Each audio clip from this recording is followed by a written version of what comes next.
So if you think classical music and heavy metal don't have much in common, today's video might surprise you. I asked composers from the classical music world to write pieces for a heavy metal band. The idea wasn't to recreate any style of metal, but just see what happens when composers who are more used to writing for orchestras or chamber ensembles get a chance to write notated music for a lineup of distorted guitars, bass, drums and vocalist. I asked drummer Yogev Gabay and bassist Lior Ozari, both of whom have featured on the channel before, as well as two of their guitarist friends Alon Tamir and Yoel Genin. And because I wanted to give each of the composers a chance to include a vocalist, I also asked friend of the channel Ben Levin, although I left it as optional if you wanted to write just an instrumental piece. So as well as being great musicians, all of these performers are first-rate readers of music. So the result, as you'll see, is a pretty unusual situation of tracks for this kind of group that are all completely notated. And I really think it's amazing how they've all turned out. So huge credit must go to all the performers for the amazing work they put in. And I called them the DBCBs, the David Bruce Composer Band. Now the composers are a really interesting bunch this time as well. From the UK we've got Haigh, who's a real rising star in the contemporary classical music world.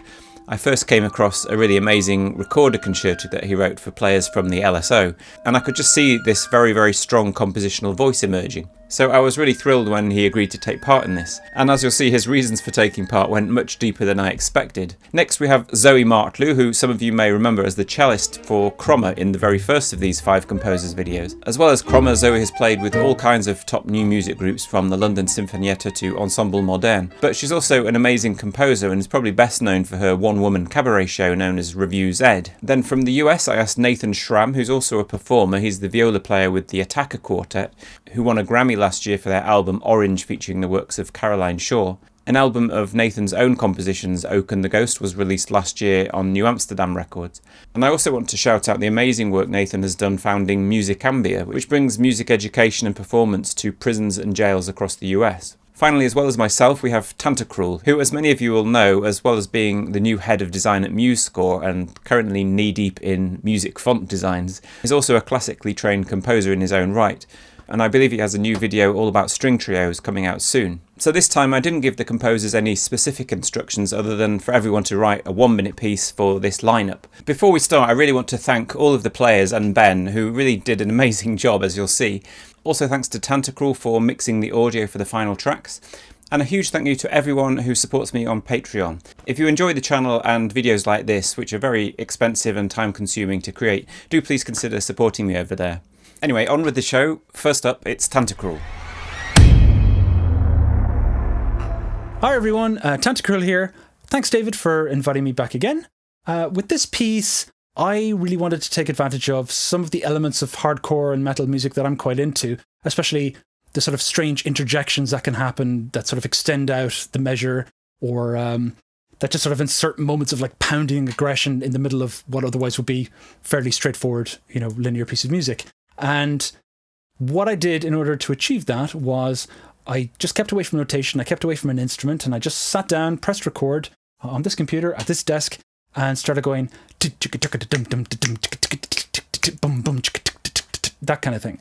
And did that a couple of times, maybe recorded about 10 different versions, and I picked a 1-minute version I liked the sound of, and I just stuck with that, made my drum track out of that, then just recorded the guitars over it and recorded the bass over it until I was happy, and then I notated that and handed that to the musicians. The result is this, and I hope you really like it.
Okay, time for Tantacrul. Here we go.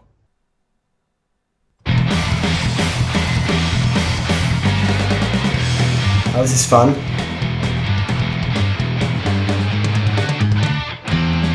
Rock and roll-esque riff, I guess.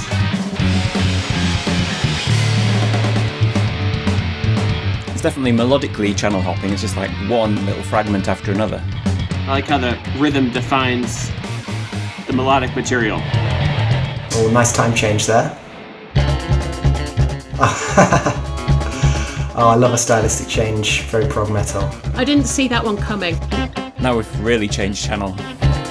Oh, yeah? I see what you're doing. Wow. It's interesting that he wrote this by kind of piling up the layers. Yeah! Oh, it feels good. Reminds me of the end of The Rite of Spring, the way those chords are chopped in. Love these chords at the end. Would love to be a drummer.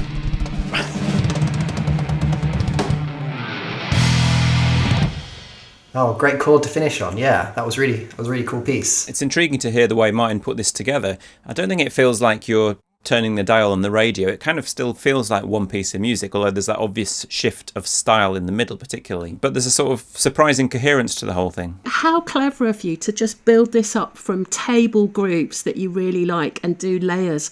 I love how the timbre shifts halfway through. Didn't see that coming. Totally different colour. And then you get upended the whole time with these grooves that just sort of kick back on each other. I wanted that to go on for a lot longer. I felt like that was just the overture to the metal opera I always wanted to hear. Hi everyone, oh my god, I have loved taking part in this project, but it is so insanely difficult to write for this awesome lineup of players in a number that is just 1 minute long. However, given time restrictions, I've tried to create something of the anarchic energy that I associate and love about death metal. I couldn't help throwing in some guitar death metal cliches, some of that kind of noises you get. The rhythm is always off kilter, it's never a straight 4/4 groove. Guitars and drums often line up and the rhythm's always tripping itself up. Subject matter, well, I think the clue is in the title. Let's just say it's of our time. Vaccine. I hope you enjoy it.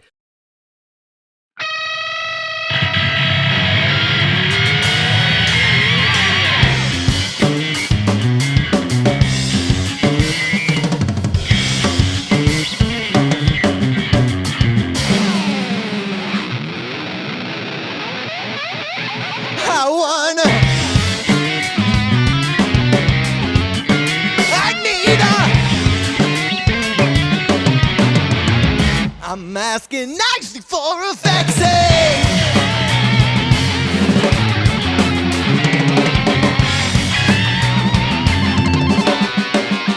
Just a sweet kill little vaccine.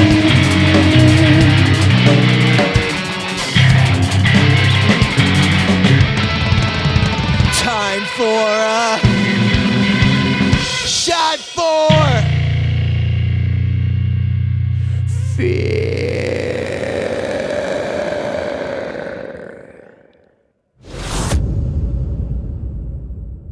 Okay, right, let's listen now to Zoe's piece.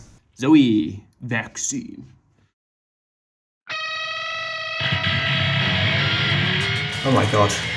Oh, this one's a bit more groovy. This is kind of funk metal-esque. I love the mixture of funk with those wild guitar effects. Wow, very bass heavy. And the bass sounds really good. Man, the bass performance in this is so good. Oh, yeah. Gross bass line.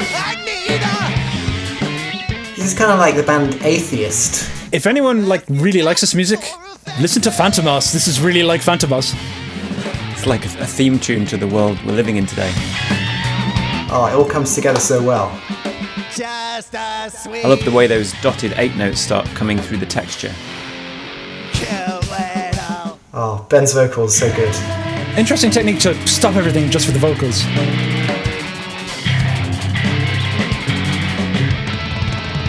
Time for shot 4. And what a super sounding bass. For me, the bass is just the winner of this one. I can't express enough what a perfect little gem of a piece this is. You know, it has this short little message and it just rams it home completely. It was a weird combination of I almost felt like I could groove with it, but the second I started nodding my head, it would suddenly, I'd find myself nodding to an offbeat.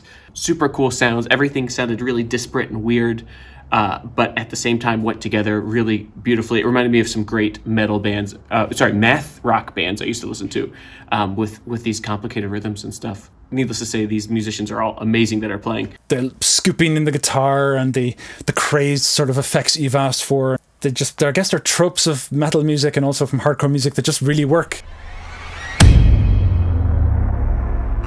Hey, I'm Nathan Schram, and I wrote the piece that you're about to hear called Tawny Board Call. Tawny Board Call means nothing. It's like a minute of nihilism. One of the big inspirations was a movie called The Big Lebowski that a lot of people know. Some friend of mine told me once that it's like the point of the movie is that there is no point. It's like all about nothing, and that nothing really means anything or it makes sense at all. I don't know if that's really true or anything, but I I like the idea a lot, and that struck me as what I wanted to write this piece about. So the lyrics are literally like a word association game, connecting any word that came to my mind with the previous one and the following one to make just kind of an absolutely insane little piece of music.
Okay, it's time to listen to Nathan's piece. Here goes. Oh wow. Awesome glitchy vocals. The combination of those glitchy effects with Ben's performance is wow. It's kind of like prog nu metal. Nathan seems like such a chilled, relaxed guy. It's amazing to have this delirious sound come out of him. This is really cool. This is really crazy. Wow. This is such tight drumming. There's not actually a lot of bands that sound like this, or any bands that sound like this. Wow. That's a great performance, Ben. Really cool performance. Manic riffs. It's such an underused technique, just chopping and changing vocals like that gives you a completely different kind of sound. You know it's unnatural, but it just sounds great. Love the bass joining in there. And I also really love that just repetitive guitar part.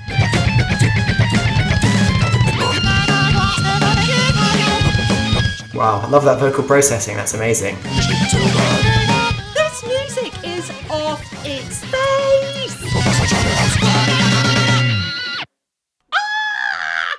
Wow. I mean, you asked for a good vocal performance and you got a good vocal performance. That is something else, Ben. Really, really well done. You strained your vocals beautifully there, and I really felt it. Just that you were going mad. That's what it felt like. It's excellent. It's really, really good. I love it. I have no idea how that sounded in your head. Obviously, I don't. But I'd love to know how that sounded in your head before you got to this result. Yeah, that was really interesting because you don't really get a lot of bands like that where they're actually kind of led by the vocals in that way. You maybe get that in, bands with more traditional kind of sung vocals. But For more kind of harsh vocals, you very rarely get it where that's the kind of focusing factor of the music, actually. It's like the kind of growling is like just another layer in with the guitars and everything else. It's such a driven, intense kind of piece. It just keeps going, keeps hammering away. It's really powerful. So, the piece of music I've written for this, The Crystal of Elves, is in fact the first piece of music I ever really wrote, or at least it's a new arrangement of that. So it was about 9 years ago. I'd just become really interested in a genre of music called power metal, which is basically characterized by having very kind of showy guitar solos, some might say kind of cheesy vocals, and kind of fantastical, mythical lyrics to do with wizards and dragons and stuff, which obviously a kind of a teenage me was thrilled to discover that a genre of music like this existed. And I pretty much immediately got interested in wanting to play the guitar, and of course wanted to write some music in that genre, which led to an extremely low quality one-man power metal EP, concept EP I should say, called The Curse of the Crystal. So after that I continued writing that kind of music and performing it, and I was in a progressive metal band for several years, which is a fun fact for you.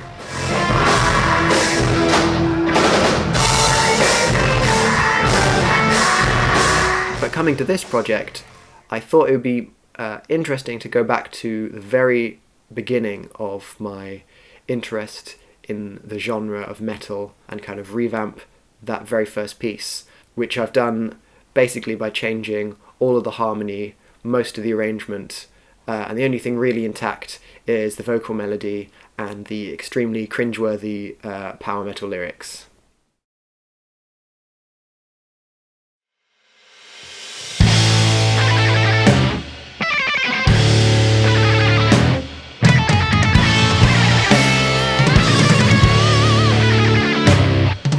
With a sword in his hand, far he traveled from distant lands. Feet are weary, fingers cold, marching through the plains of old. Will I find the place of the ancient elven race? And wherever I may roam, will I ever return home? Now he comes to the city gates. 30 days and nights he waits for the city to awake, and the crystal that he must take. Under the ancient sky where noble dragons fly, searching for the sacred city of elves, there I am wandering, silently pondering, when will my long journey come to an end?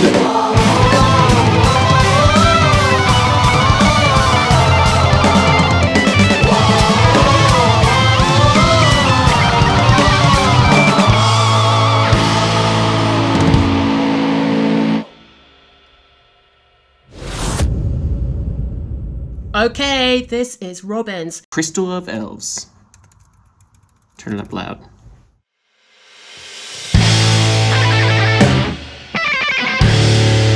power chords. Get your air guitars out. With a sword in his Cool time signature. The old palm mute classic. hands, feet are weary, fingers cold, marching through the plains of.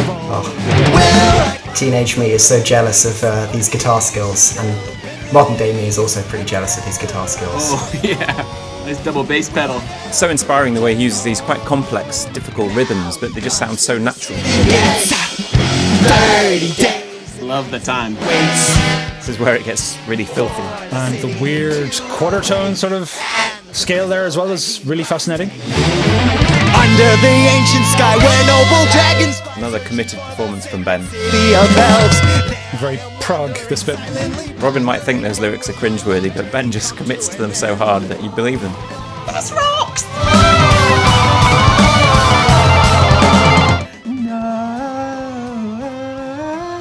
Nothing feels better than a nice climactic chorus. Full of energy, full of life. There's a million ideas in this one, and it's just really, really enjoyable to listen to. There's something really pleasing in Robin's about this almost naive concept for a kind of fantasy song, mixed with this incredibly intricate and brilliantly conceived accompaniment. I felt like I was traveling through something. I felt the whole story. If that was just a minute, I'm really amazed. You are a natural power metaler, and I can sing that chorus.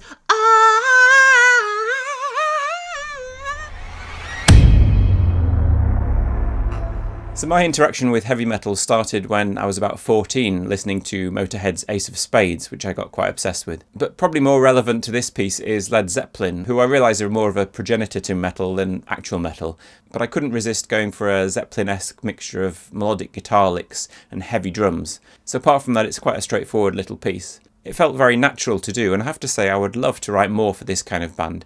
It feels like a whole new, unexplored territory that all of us are only just opening up. Composed metal, if you like. I think we need a lot more of it.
Right, okay, and finally, let us see what the man himself, David Bruce, has to say.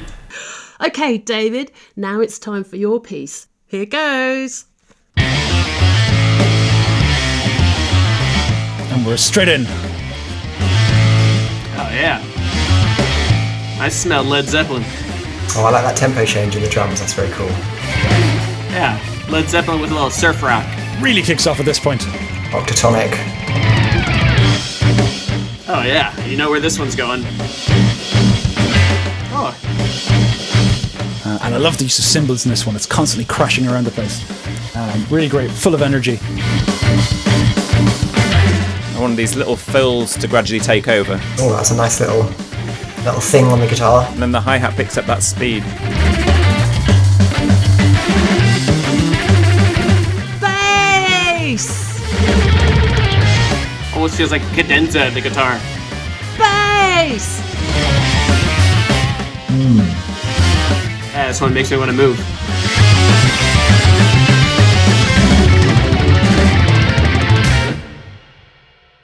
Whew. Ah, yeah, that one was really satisfying. That one felt like it was less about going for like the style of metal, but just actually taking these compositional tools to help build. I could always feel the motion, like it was like riding a wave. Like you're not in control, but you know where you're going, which is a really cool feeling. It's some of my favorite music does that. It felt like an orchestra of a metal band. Wow, those were some great pieces. Actually, I think mine was maybe the only one that had some somewhat hearkening to some of the more traditional early heavy metal Iron Maiden melodic stuff. There was a lot of quite extreme approaches, and I guess there was some extremity in my piece as well, but that's really interesting how everyone has taken very different parts of a quite sprawling genre. If you told me that 5 composers who all have a classical background were going to, use a metal band, I would have thought you'd get some very cliched, very typical metal music, but what you actually got was metal on the fringes. Everyone seems to enjoy very different things about metal music, and they all went off in different directions and explored their own little muses. And what really occurred to me was, wow, there is actually a lot of different variation in, well, we call it metal, but it's way wider than that. It's the entire genre of rock, I guess you might call it. We got a lot of variety out of this, and I'm actually delighted that it wasn't typical boring metal music. Because quite frankly, genre music that sticks strictly to genre is boring. And this was anything but boring. If you're interested in seeing the scores for all these pieces, they're available on my Patreon, although you'll notice there are a lot of extra details that the performers added in to make these sound such authentic performances. I know all of the composers are hugely grateful to the DBCBs for their commitment and skill, so thanks again to them. So to round things off, we're going to have a listen to the rather magnificent original version of Robin's song, including, I think, the Cookie Monster on backing vocals. Robin is planning a more in-depth look at his track on his brand new YouTube channel, which I'll link to below along with links to all the other composers. I also highly recommend our drummer Yogev Gabai's channel, where he has a great series on polyrhythms in everything from Tigran Hamasyan to Jacob Collier. Some fascinating stuff there. So thanks so much for watching, I'll see you next time, and take it away, Teenage Robin. With a sword in his hand, far he's travelled from distant lands. Feet are weary, fingers cold, walking through the plains of old. Till I find the place of the ancient elven race, and wherever I may roam, will I end the beaten home.